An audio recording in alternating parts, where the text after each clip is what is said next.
Central cotton committee military बराए national food security and research के इस मेन इंस्टीट्यूट सक्कन पर सरापा एहतजाज हैं। आज 28 जनवरी 2024 आज इस एहतजाज को 276 रोज़ हो चुके हैं। पाकिस्तान की तारीख का तवील अरसे का एहतजाज बन चुका है, पर अफसोस का मकाम है कि मिलिट्री बराए नेशनल फूड सिक्योरिटी और पीसीसी इंतजामिया मुकम्मल खामोश हो चुके हैं, जिसकी वजह से पीसीसी का निज़ाम दरम बरम हो चुका है। अंडर प्रोसेस जितनी भी टॉप क्लास की वैरायटियाँ यकीनन वो मुतासर हो चुकी हैं और आने वाली 2024 की काटन सीज़न जो नज़दीक आ चुकी है वो भी हमें अंदेशा है, खदशा है कि वो वक्त सरकाश नहीं हो सके, क्योंकि उसके लिए भी पीसीसी और मिलिट्री बराए नेशनल सिक्योरिटी का खामोश होना ये सवालिया निशान बन चुका है कि 2024 काटन क्राप की वक्त सरकाश ना होने का ये अंदेशा है। पाकिस्तान की आला हुकम chief justice of supreme court निगरान वज़ीर अनवर काकड़ साहब, मिनिस्टर कौसर अब्दुल्ला साहब से पुरजोर वालाना अर्ज़ दरख्वास्त है कि खुदारा इस मेन इदारे की तरफ ध्यान देकर इस इदारे के तरक्की और खुशहाली के लिए जो कैबिनेट डिवीजन की तरफ से एक कमेटी तश्कील दी गई थी, जनरल बॉडी पीसीसी के लिए बनाई गई थी, उसको अभी तक बहाल नहीं किया जा रहा।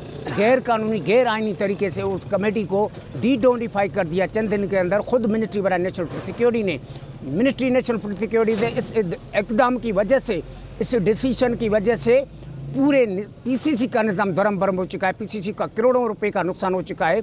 पीसीसी में जितने भी स्टेशन और इंस्टीट्यूट की ज़मीनें हैं वो बंजर हालत में हैं। जो रिसर्च है 10 माह से वो रिसर्च बंद है। ये पाकिस्तान का अहम इदारा है जो ज़राए से रिलेटेड है और कपास पर तहकीक करता है, पर अफसोस के साथ कहना पड़ता है कि पूरे पाकिस्तान की आला हुकाम ने अभी तक इस अमल पर खामोशी अख्तियार कर चुके हैं। लिहाजा हमारे इस मैशत के लिए, हमारे मुल्क के लिए और हमारी इकानमी के लिए ये अहम संगे मिल का किरदार अदा कर सकता है, पर उस पर भी कोई नोटिस नहीं ले रहा। ये एक सवालिया निशान है। खुदारा फौरी तौर पर इस मेन इदारे की तरफ ध्यान दिया जाए जो ज़राए से रिलेटेड है। हमारा पाकिस्तान जो ज़राए पे डिपेंड करता है, उस ज़राइत में अहम किरदार अदा करने वाले इदारों के साथ ये नाइंसाफ़ी जारी होना और उसका तदारक फौरी तौर पर ना करना यकीनन ये इस वाज़ेह प्लान की अक्कासी है कि इस ज़राइत को कमज़ोर किया जा रहा है। यकीनन ज़राइत कमज़ोर होगी तो हमारा मुल्क कमज़ोर होगा, हमारी मैशियत कमज़ोर होगी। जितने भी पाकिस्तान के चैलेंजेस हैं, अगर उनको फौरी तौर पर हमें हल करना है तो इस काटन क्राप की तरफ ध्यान देना होगा।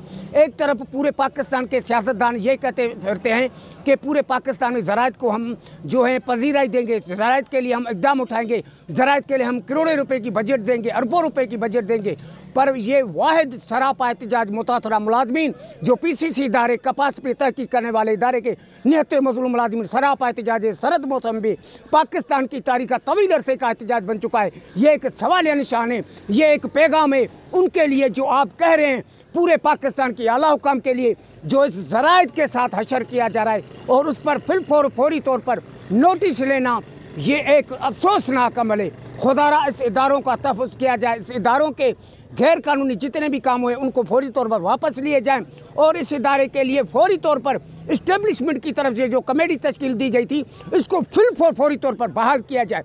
यकीनन इसकी ना बहाल होने की वजह से मुकम्मल पीसीसी का निज़ाम दरम बरम हो चुका है।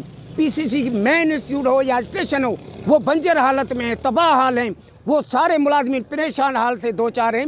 सरापा एहतजाज का हंगामी नोटिस लेकर कैबिनेट कमेटी को भी बहाल किया जाए, जबरी बरतरफों के साथ इंसाफ किया जाए।